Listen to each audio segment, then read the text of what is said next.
we're going to give people just a few minutes to keep coming in because we had more people registered, and then after that, we'll start doing some introductions and then open it up for Q&A. If you guys have questions, you're welcome. If you want to start dropping your questions in the chat, or if you prefer to wait until, and I can ask them for you, or if you prefer to wait, you're also welcome to unmute yourself and then ask questions once we start the live Q&A. So we have 5 students here. We'll go ahead and start the Q&A. And if more students trickle in, they can just join. But we'll start by, I'll introduce myself. I think most of the people on here, I have met you in some capacity, but again, my name's Danielle. I work with current and prospective students in the School of Education. And yeah, Hannah, you can go next, and then we'll introduce the panelists as well. So they're sitting around me like this, but you guys don't know that, I guess. Hey folks, my name is Hannah. I'm an admissions counselor at UMKC, and I do very general UMKC things, so you can ask me any questions about UMKC as a whole. But we're so happy you're here, and hopefully we'll be able to answer any questions you may have about UMKC. Yeah, I'll kick it over to our panelists. Yeah, I'll add a quick plug real quick. I know at first this started out as a School of Ed only thing, but I do know that some people who have registered are also not just interested in School of Ed, or maybe interested in some of our other programs. You can definitely ask questions and we'll answer them. The students will answer them to the best of their ability. We do have one student on the panel that is not School of Ed, so that's good. But we'll kick it to that person first. So Sydney, do you want to introduce yourself? You just want to do name, major, program? Okay, so hello, my name is Sydney Evans. Like Danielle said, I'm not a School of Education major, but I have been working in the School of Ed for, I believe, 2 years now. I'm a communications major, and it's my last year here at UMKC. Deshane, you want to go next? Hey y'all, my name is Deshane. I am a senior here at UMKC School of Education, specifically elementary education. Yeah, I don't know what else to say. This is I've been teaching. I mean, I'm not teaching. So, well, technically, yes, I am right now student teaching at AFIA. I don't know if y'all know where that is, but 79th and Troost. I've been working in the School of Ed since my freshman year, so this is my 4th year there. So if you have any questions about just work study in the School of Ed, I'm here. And then, of course, anything else with just elementary education, early child, or even secondary. Right, and I am the other Hannah. I'm a junior here in the education program, and I'm also in elementary education. So, yeah, there we are. Oh, I didn't realize you guys were both in elementary education. That's awesome. Okay, so everyone that has joined, since we have such a small group, would the students that have joined be willing to like introduce yourself? I don't want to put you on the spot, but if you can give me like a thumbs up if you'd be cool with that, since we have a smaller group. All right, awesome. Fiona, you want to go first? Am I saying that name correct? Your name correct? Okay, perfect. Do you want to introduce yourself first? You can either. Okay. Hi, Fiona Doe. I'm a sophomore at Liberty High School. Yeah. What program are you interested in?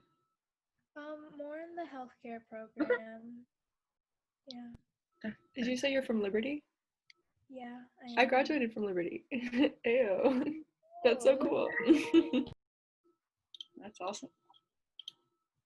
Okay. Erin, you want to go next? Yeah, I'm Erin Fitzgerald. I'm a junior at Blue Valley Northwest, and I'm interested in the School of Ed, specifically elementary education. Awesome. Amelia, do you want to go? Sure. Cool. I'm also a sophomore at Liberty High School, and I'm interested in the med program. Okay, awesome. Justin, you want to head up, go next? Yeah, I'm from Sumner Academy of the Arts and Science. Some majors I'm interested in is like education and physics. And then Audrey. I'm Audrey. I go to Lincoln Prep College. Wow, can't say my own school name. Lincoln College Prep. And I don't know, I think being a teacher would be cool. Cool. All right. Anybody have any questions they want to start off with that they're really curious about for our panelists or our students? It can be about anything. So student life, clubs, programming, housing, meals, dining, or our program specific, their experience, or just kind of the logistics. Yeah, go ahead, Audrey. I mean, I totally forget the thing that you said it was, but are any of the panelists like in the thing where you just immediately start teaching after the 4 years? Oh, the Institute for Urban Education. Yes, Yeah. I am in the IUE. I've been in the IUE since my freshman year. So yes, we can talk about the IUE for a little bit. It's called the Institute for Urban Education.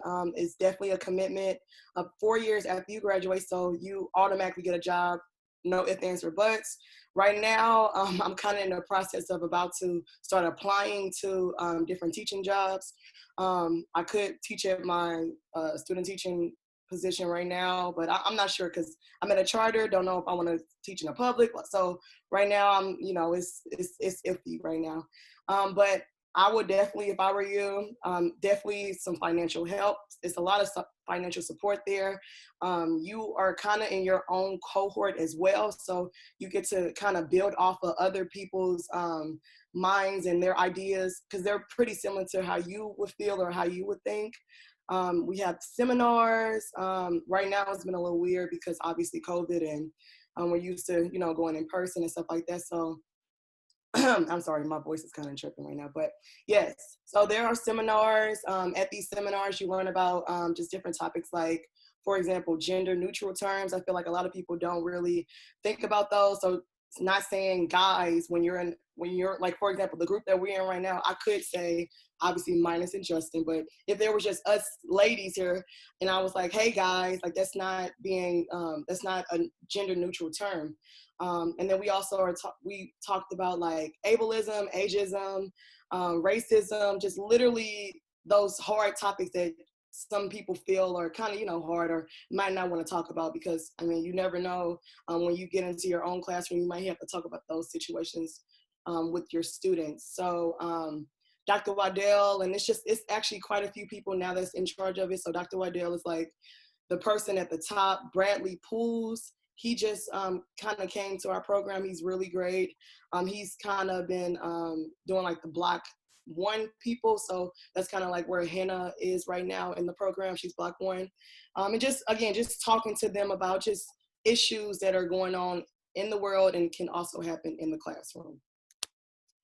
I don't know if you have any other like specific questions with that, but yes, I think it's a really good program. And of course, we always need teachers, but I feel like the IUE definitely pushes you to think. And I feel like even just with the School of Education as an entire program, they teach you how to teach in urban settings. So if you can teach in an urban setting, you can teach anywhere, period, point blank. You can teach in a rural, you can teach in suburban areas. So School of Education just off the bat is just, I don't know, it's just a really great program. And just even with like our student teaching positions, we're in urban settings. Like we're with the kids on a daily basis, which is amazing to me because I feel like a lot of other universities don't really have that opportunity to get into the classroom as early. And even just with the IUE, I was in the classroom my freshman year. I was 18 years old in a first grade classroom. Like it's so crazy to even think back, but I think it's a really good program, both of them. And I think if you're interested in that, I think you should go ahead and try to get into the program because I'm telling you, it's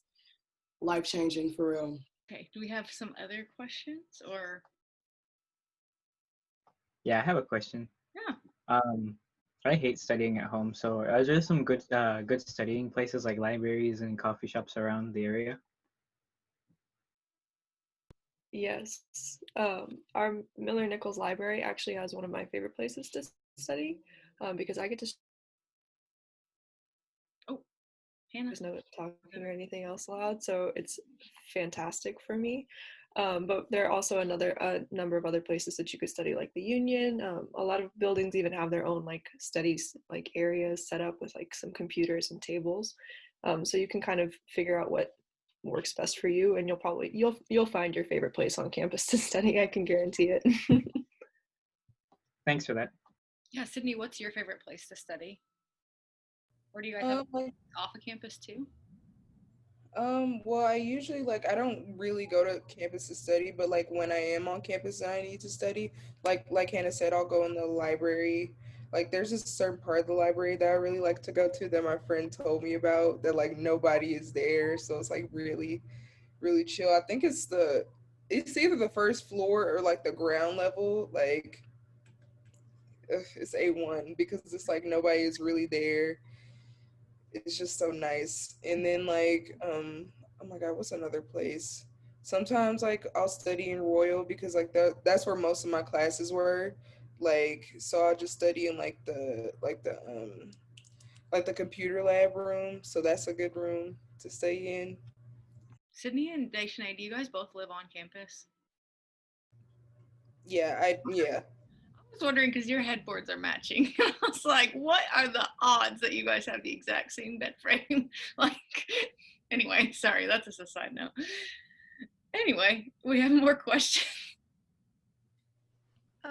It's a general question, but how is life in dorms? Like, yeah, for me and also Dejanay as well too. I live in Hospital Hill. Okay. And that's the apartments. It's like off campus, but it's also part of UMKC.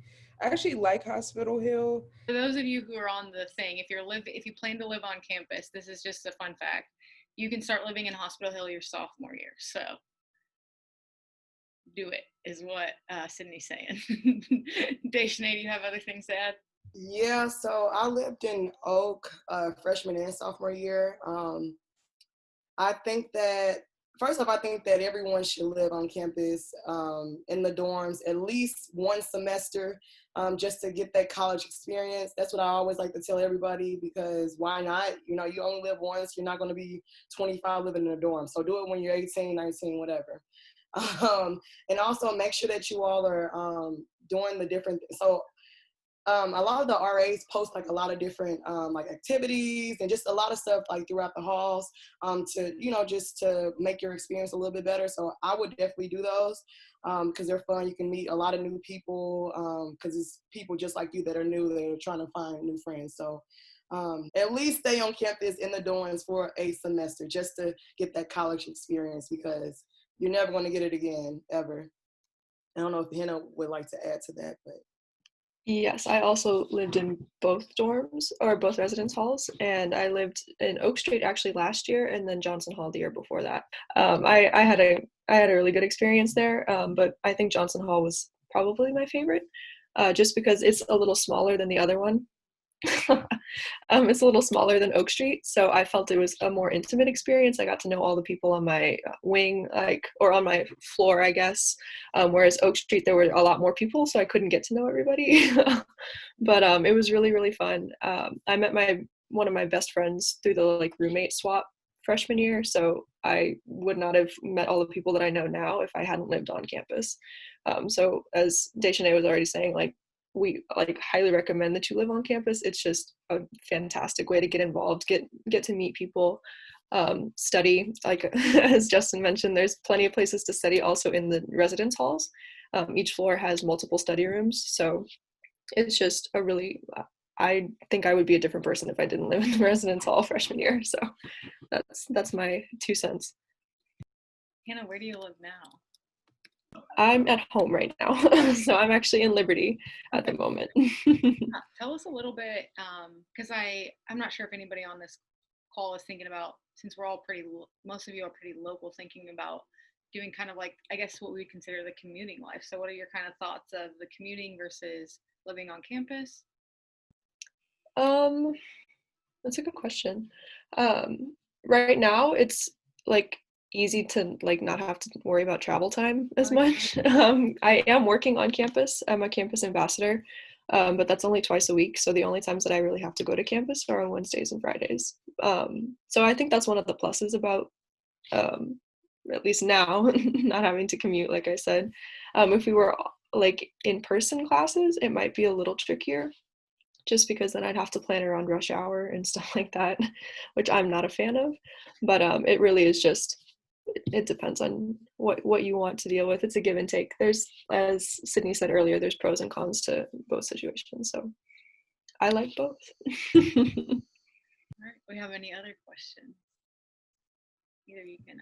I do want to add really Yeah, go ahead. quick about living in the residence halls, because I think, like, it, especially if you're coming from high school and you've never had that experience before, it can seem really daunting, because I remember that feeling and being really scared to move in.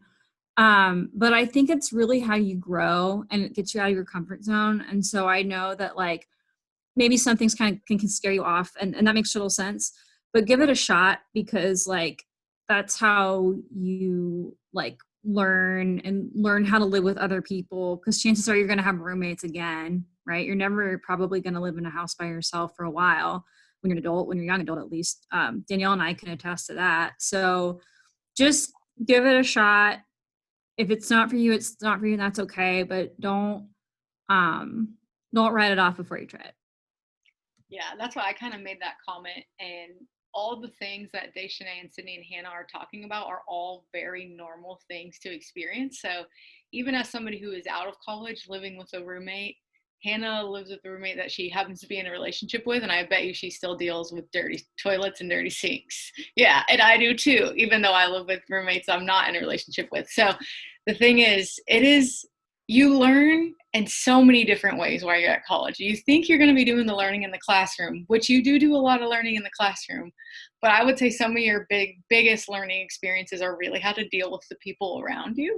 And the dorms can be like a crash course for that. So even if it's dealing with, like, different aspects. So I'll add that from my college experience as well. How do you guys deal with the stress of school? Yeah, that's a great question. Probably especially for this semester. I mean, I feel like everybody is different. And I always like to tell people because I feel like a lot of, like, freshmen go into just college, like, oh my gosh, like, I have to dedicate everything to my studies, like, study, and it shouldn't be like that, because you have to find a balance, because you have to have a social life as well, because you're going to blow up. You're going to blow up. You are, like, period. So I don't know, just first off, definitely get a planner. You gotta get a planner. You gotta stay organized. You have to, like, because you're gonna forget deadlines, especially, like, with Canvas and stuff like that. Like, you're gonna be very flustered if, okay, Justin, look at you. You're gonna, like, you're gonna be so lost. And when all those deadlines start coming up, you're like, dang, like, now I have to do this, and this, and I'm pulling all-nighters. First off, please don't ever pull an all-nighter. Like, oh my gosh, y'all need y'all sleep. Please get your sleep. You have to get your sleep, because what you gonna do tomorrow? Like, you're not even gonna be prepared to even be your best tomorrow. So definitely, I don't know, just, you know yourself as a learner, you know yourself as a student, just even right now in high school, because I'm pretty sure everybody's still in high school. So just, I'm curious on how you all, like, I want to flip the question back on y'all. Like, how do you deal with stress with school and social life? And I don't know if anybody isn't, like, extracurriculars, because I'm telling you, you can use those tips and those strategies that you're using in college. So it's up to, if y'all want to answer the question, y'all can. If not, that's okay. Ways I've managed my stress through a lot of the way I found out how to like handle my stress, like how to react to my stress, was through a lot of self-exploration on my own. Like my school offers, like, not classes, like programs and stuff like that, like in the middle of, like, FA or whatever, to explain to kids, like, how to be organized, how to handle your stress. But I was the unlucky year. We were the year where there was a hiccup in the system. They were trying to change something, so I was never taught those skills. And through a lot of self-exploration, things that worked out for me, it's like working out, distracting myself in, like, a very timely, organized manner. Like, I distracted myself with, like, video games, but, like, I get very into it. Like, I'll spend hours on it. So I have to time myself. I've had to find the proper work to break ratio, because what I found is, if I don't have, like, a good balance of work and relaxing and stuff like that, my productivity is very spontaneous. One day I'm like a productivity monster. I do everything I need for, like, the week and a half, and then there's the burnout where I don't do anything at all, and for days. So what's worked for me is that ratio, like work and then a little break, working out, making sure I get my sleep. I always try to get 8 hours of sleep, because if I don't, I get grumpy and I lose motivation. And I find the proper time to actually work, like where my brain is like most like active. And that for me, that would be in the morning, because in the morning I have nothing on my mind. As someone explained it to me through a podcast that I listened to. How studying while the rest of your house is on fire is like difficult and almost impossible, because your brain is thinking about something else. It's somewhere else. So studying in the morning is like, what's your brain gonna think about? Like the dream you had last night. That's even rare. Remembering your dream. So what worked for me is studying in the morning as well. But yeah.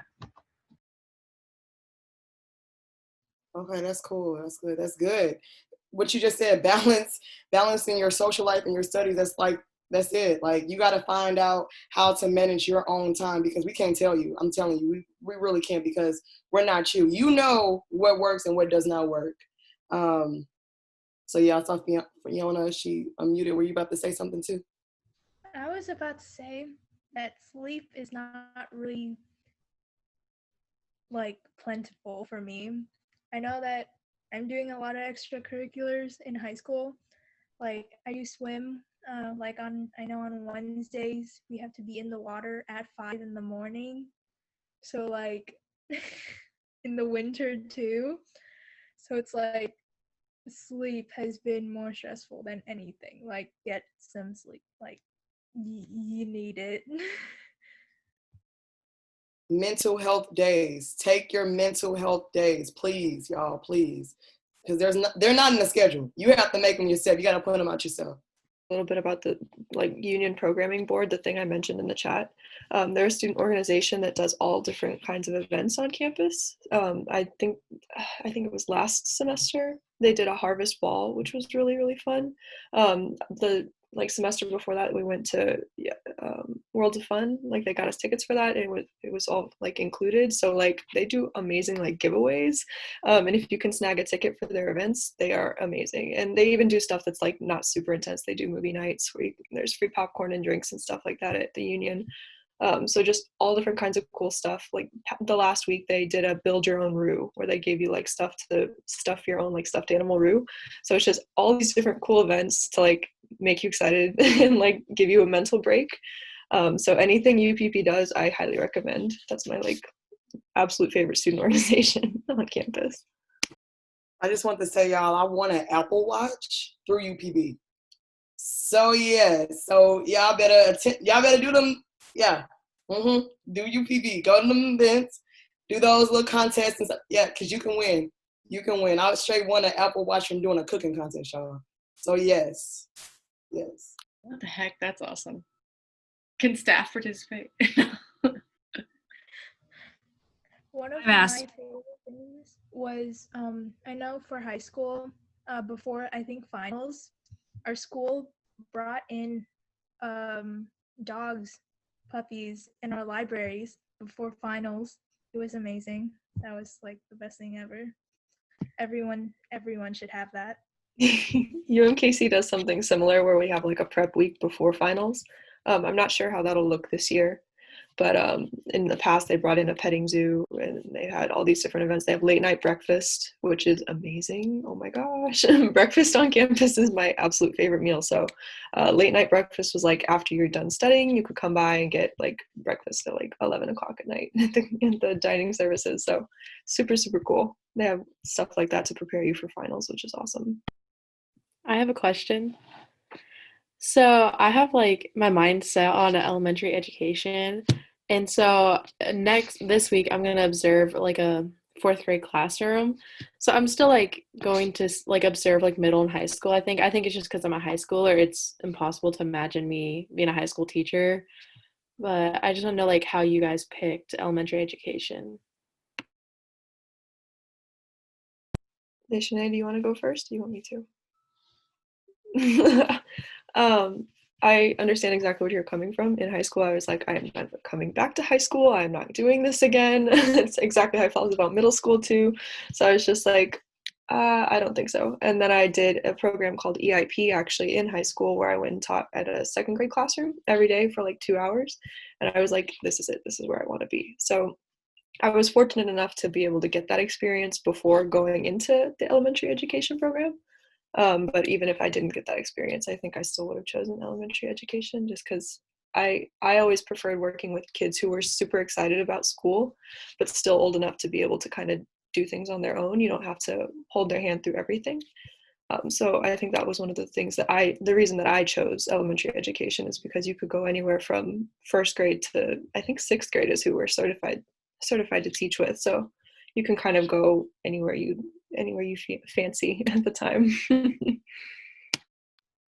Okay, so the reason why I chose elementary education, first off, I didn't even know what the difference was between early childhood and elementary. Because when I originally went to like the orientation, I was like, yeah, I'm early childhood. And she's like, birth through third. I'm like, no, I don't want infants. No, I'm good. But like first through six, the real reason why I decided to go into education in elementary specifically is because I feel like that's the age where you can help shape the minds of the kids. By that age, like I don't know, their minds are sponges. They're just so curious and they just want to learn everything. And I mean, once you get to like middle school and high school, because I have brothers that are in both school settings or whatever, you can just tell like the difference. And similar to what Hannah just said, just they're like liking school and wanting to learn more and wanting to push their, pick their brains and stuff like that. So definitely elementary first through sixth, that's when you're trying to shape these kids into whatever they want to be, whether that's a doctor, a dentist, whatever it is, So that's the reason why I chose elementary. Really lovely answers, guys. That is so precious. I love it. Oh my gosh. That got it getting soft for you. Okay. Audrey, I don't think we offer am I correct in saying I don't think we offer high school certification anymore? Yeah, that's a great question. So we offer high school certification, but only at the master's level. So kind of what we typically suggest if you're planning on coming to UMKC is you do it, you get a content degree in your area, and then you go on to do your master's. I have another question. Yeah. So what are do the degrees look different if I want to be like a college professor versus being a secondary or primary education teacher? Yes, definitely. Because it's like K through 12 versus higher education. So yes, those look different. I'm not really sure like how the college level going into like student teaching and stuff like that looks like, but I definitely know that early childhood up to secondary is around the same thing. I don't know, just everybody's in like a 4-year program. Student teaching is the last 2 years. With MAT now, Masters in Teaching, so that's the little acronym that we use. I do know that you have to pick a content area. So like, for example, you said that you were interested in physics. So if you want to be a physics teacher, you have to take, like all physics classes or whatever your first 4 years, and the 5th year you'll be teaching. But the thing is, you have your master's. So like, you're basically killing 2 birds with 1 stone, So I think that's a cool option or opportunity to do that. But with college, I have no idea.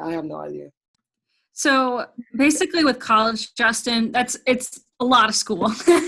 So yeah, Addition is right, where if like you want to be a high school teacher, it's very similar where you get your master's and then you go on for high school. For college, typically you go and you get your degree in physics, so very similar. And then after that, you probably go on to get a master's in physics a lot of the time. Typically professors do a lot with the research. So they do a lot of things where you write research papers and present conferences and things like that. And then typically they do teach after that. So becoming a professor is a little less straightforward, but if it's something that you want, a good first step is just majoring in physics and then going from there. So easy enough. Yeah. Also, this chat is hilarious. Y'all are correct. Yes.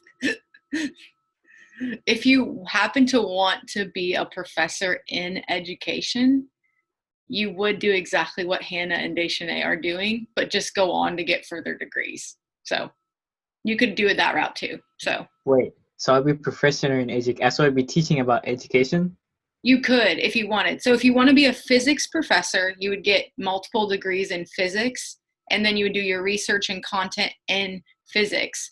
But if you were interested in being an education professor, you could also get a degree in physics. It's complicated being a professor, but then go on to get your experience in teaching physics at like well, you wouldn't teach physics at elementary. You would be secondary ed for sure. So you only teach physics to juniors and seniors or like a crazy smart eighth grader.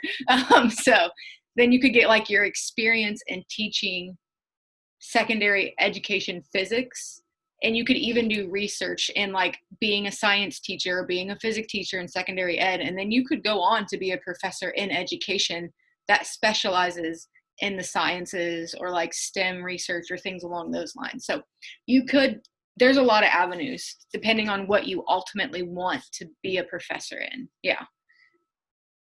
And another person that you can always, if you do decide to go that route, I'm telling you, some of your professors are going to be going into something similar to you. So like a lot of my professors are actually UMKC grad students as well. So they're getting their, like, their research hours and stuff like that.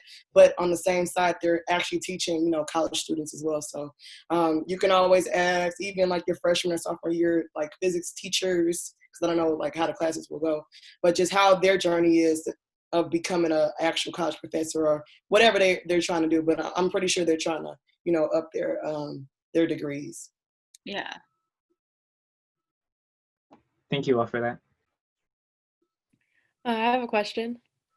So I haven't looked that much into it, so that's why I'm asking. But I know, like, for KU, like, for the School of Ed program, like, you have to take college algebra and all these classes. So, before School of Ed. So, what are those at UMKC? Like prerequisites in high school or ones that you need to take once you're here? Once you're at UMKC. So I don't have like the exact list of stuff that you're going to need to take. I'd have to look that one up, I think. You definitely will have to take some math course depending on what you already have. It's usually the next step for people. So it just all depends on what your previous experience with math is. And then, yeah, you kind of do have some prereqs. You also have like a history requirement, a language. No, I don't think there's a language requirement. Thank you, Dictionary, for correcting me. And then an English requirement or like a public speaking requirement, general stuff like that. So you have some UMKC gen eds that definitely kind of include. Are you specifically worried about math, or are you trying to get it out of the way before you come to college? I know I'm taking college algebra next year. Yeah.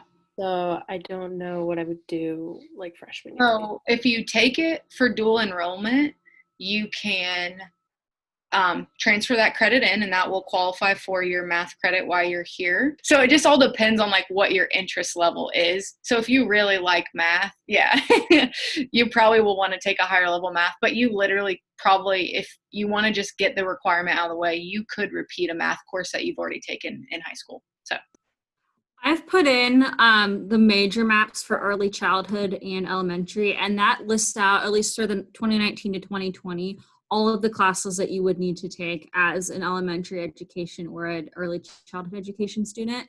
So, Aaron, just click around there and see what's there. It's basically what everybody else has said, where it's like, you probably got to take a math class if you haven't taken a dual credit, or there may be a history class. Sorry, Justin.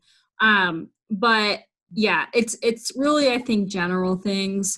And then once you get those knocked out, you'll be pretty much primarily taking School of Education classes, which I think, honestly, what we have at UMKC is probably going to be really similar to MU and probably most other colleges, because every single college has it all laid out super similar. Sorry, I have a quick question about like the intro to education.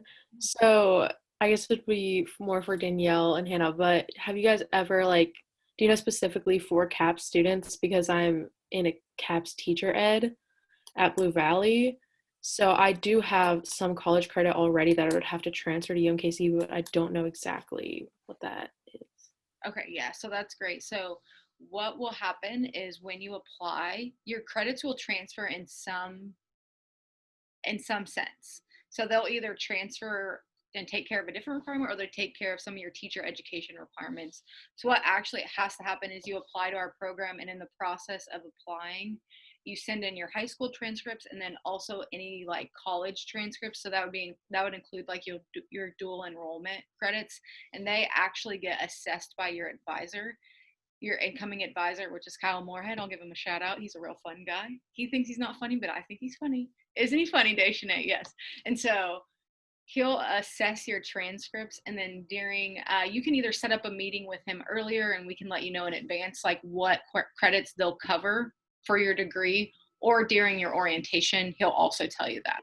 So Hannah Lively put in the chat, don't we have a website that tells you what, or to checks what credits? Yes, nope, yes we do. Yes we do. If you take any sort of like dual credit or college credit, there's a website where you can guess, or well, it basically just has an educated guess, and it's called Transferology. I'll put that in the chat. And basically, like for example, if you're taking like a dual credit class at, I don't know, for you guys, maybe it's not as relevant because you might be taking dual credit through UMKC since you're in the area, but like some people from like St. Joe will take a dual credit class up there at that college, and they'll want to know how exactly it transfers in. They can use Transferology, and if they know the name of the class, they can actually put it in this website and select UMKC, and it tells you how it transfers over. So for like those very general things, that's really helpful. Did you mean like you can take the ACT here, or do we still require the ACT for our application? If it was still required, and now that's test optional, what are the other requirements? That's a good question. So we are test optional, which means you don't have to take the ACT. If you don't take the ACT, you have to have a 2.75 core GPA in order to apply test optional, right, Hannah? Mm-hmm. And then, but for the School of Ed specifically, and for general scholarships, sometimes we do recommend taking the ACT because it helps you qualify for scholarships. Also, if you want to apply for automatic admissions, you do have to take the ACT. But if you're looking for our strictly test optional option, you can apply without an ACT, without an SAT. You just have to have a 2.75 core GPA. Did that answer your question, Erin? Yes, thank you. Yeah. Are you worried about the ACT? Yes, I'm taking it in February, and I'm hoping like I'll just see how that goes and then take it again because I'm only a junior. So yeah, you've got some time. Basically, what happened is like, so we went test optional in February, right before COVID hit. And we went test optional before COVID. So I want to say that we didn't do it because of COVID, but it has been really handy because like some people need to keep taking their tests and they still want to apply to UMKC, but maybe their test got pushed back or whatever. And so this gives you an option. As a junior, just keep taking it, see what happens, because you haven't taken it yet. And I know it sounds like you're nervous, but I think you'll do great. So yeah, looping it back to mental health, get lots of sleep. Have more questions about other things. I will stick around for a few minutes to field those questions, but student panelists, thank you guys for showing up. You guys did great. Thank you. I appreciate all your answers. It is 7. I know you guys have work to do or things to do, so you guys can go ahead and jump off. But if any of the students, high school students that are here have more questions, I will stick around for a little bit to answer those for you. So I'll be here too. Oh, Hannah's staying too. Other Hannah L.